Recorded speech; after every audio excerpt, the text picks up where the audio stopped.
light of the grand societal challenges we face, a growing number of startups, entrepreneurs, and innovators put positive impact into the core of their businesses.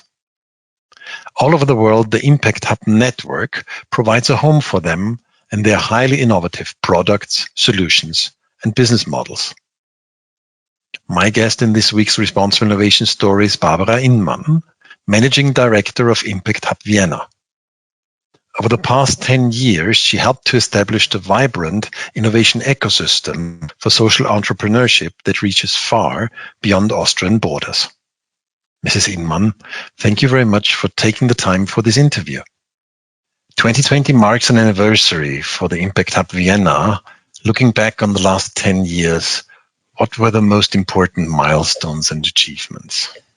Probably the first big milestone was the opening 10 years ago, where 30 young people decided that Vienna needs a space for innovators, social innovators in this case, that work on the challenges this world is facing. And we had our opening at that time with Muhammad Yunus, the Nobel Peace Laureate, who won the prize for social banking at that time and was one of the leaders of the whole social business movement.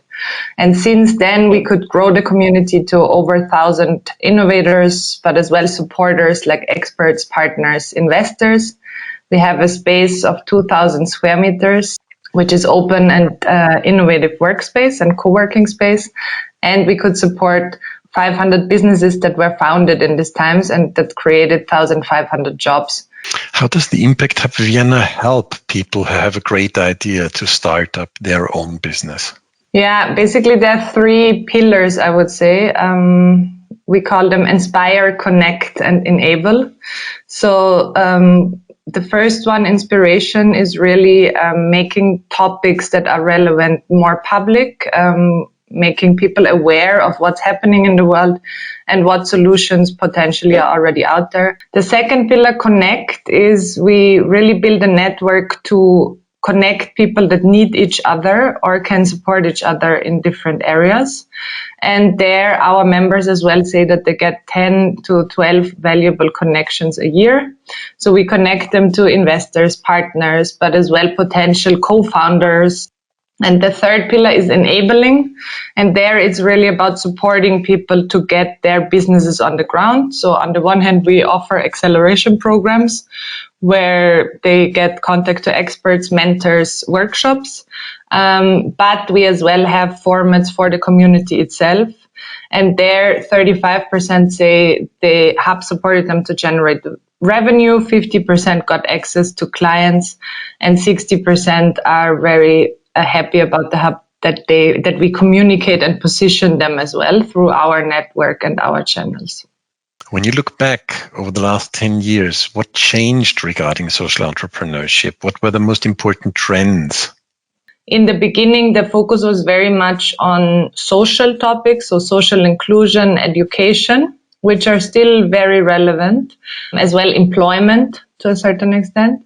But what got more traction in the last 2-3 years is obviously climate, as well pushed through everything that happened in the last years and the whole Greta Thunberg movement, etc., etc. Then mobility.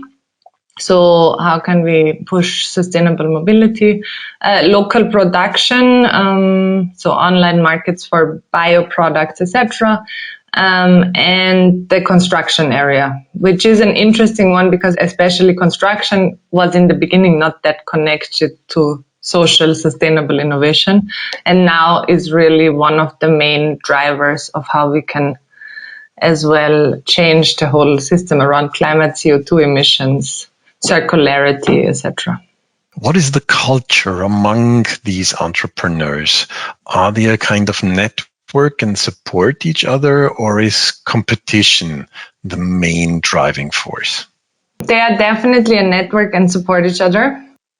Competition in the social entrepreneurship world is not a big topic, I would say, because people want to change something in the world around any of the issues that are basically tackled by the Sustainable Development Goals. and they work together on these goals and not against each other. So we saw a lot of collaboration as well between startups where they realized, we can actually do something together in this area.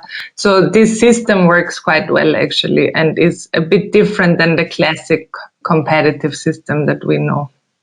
I think many sectors have been heavily hit by the crisis, by the virus, and by the economic crisis, and by the downturn.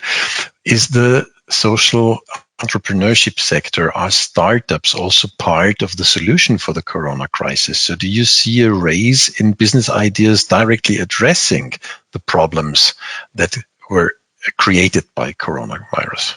Yeah, we saw a lot of that, and that's the beauty of the small business, because you are way more agile. You can answer much faster to what's happening. And we saw a lot of solution on the education side, so blended learning, digital learning, tools of how to connect parents, teachers, and school kids. So it was like a very quick response to everything that happened. And globally, we see as well a lot of health startups that support in finding a medication, vaccination, etc., etc. Are well-established medium or large companies interested in collaborating or even buying social entrepreneurs? So in the health industry, I would say buying is an option as well. As well in the climate industry, there are more and more startups. And in general, there's more interest from the corporate side. One is the innovation part, where they say, okay, we need to get ready for the rules to come, especially in the CO2 emission, climate, etc. area. The other side is as well partly coming from the HR or people development, because they realize they don't get the talent if they are not at least a bit social or sustainable in their doings. And the third area is obviously everything around the sustainable development goals and the CSR side, because obviously a lot of companies and countries signed these sustainable development goals and need to do their reporting as well around it. And for that, it's important to get other people or other collaborators on board. Let's have a little bit of broader view on the innovation ecosystem the Impact Hub is embedded in. What are the most important components in this ecosystem that the Impact Hub needs or would need in the future? The innovation ecosystem in Austria has different players. I would say all these multipliers, co-working spaces, program people are one area, and there are different ones that all have their different niches. I as well feel that works quite well together. So we as well don't see each other as strong competition, but everybody focuses on different areas. So there are people that focus more on finance innovation, people more on tech innovation, we more on social innovation. So it's a bit of actually a good setup. Then you have the public institutions and funding institutions. There, I would wish that there is more focus on social and sustainable outcomes, so that the funding criteria changes in a way that they will have certain elements or KPIs inside that social or environmental projects have a certain advantage. You have the investor scene. Impact investment is developing scene. I think that it has a lot of potential. There's obviously politics, and here the whole sector, probably including any social organization, probably needs a stronger voice. So this is something that we did not achieve yet, and which is now starting through the Social Entrepreneurship Network Austria, that we really have a strong voice and are clear on who is a social enterprise, who is not. And then I see different stakeholders in the private sector and public sector. And what we see here is already a change of opening up and wanting to work more with this scene and as well collaborating more and supporting it. Mm-hmm. If you compare the Austrian innovation ecosystem to other European countries, What could Austria learn from other countries? What could we do better? I think Austria should focus on areas where we are already good in. And interestingly, sustainability and social issues, Austria is, by its history, very well seen as well internationally. So there are different groups coming to Vienna even to check out how social housing works with us, how we deal with water, how we deal with recycling, how different systems work. We are very much now talking about startups, and there is in a way this hype around startups, and I really believe that they're needed because they're the innovators, etc. But we should not forget the small and medium-sized companies, because in Austria there is a lot of very valuable small and medium-sized companies that are niche players, and they're as well extremely innovative. And I think combining these two areas and as well getting them together and thinking about new innovations in the direction of sustainability would be an extremely valuable next step. So this is about the Austrian innovation ecosystem. What role could Europe play? I think Europe has a very important role, and there comes in that, I mean, in general, the Impact Hub is not only Vienna. We have 100 locations worldwide. Europe at the moment has a very interesting role because the EU is pushing different strategies forward and will push more of the strategies forward in the next years, especially around the EU Green Deal.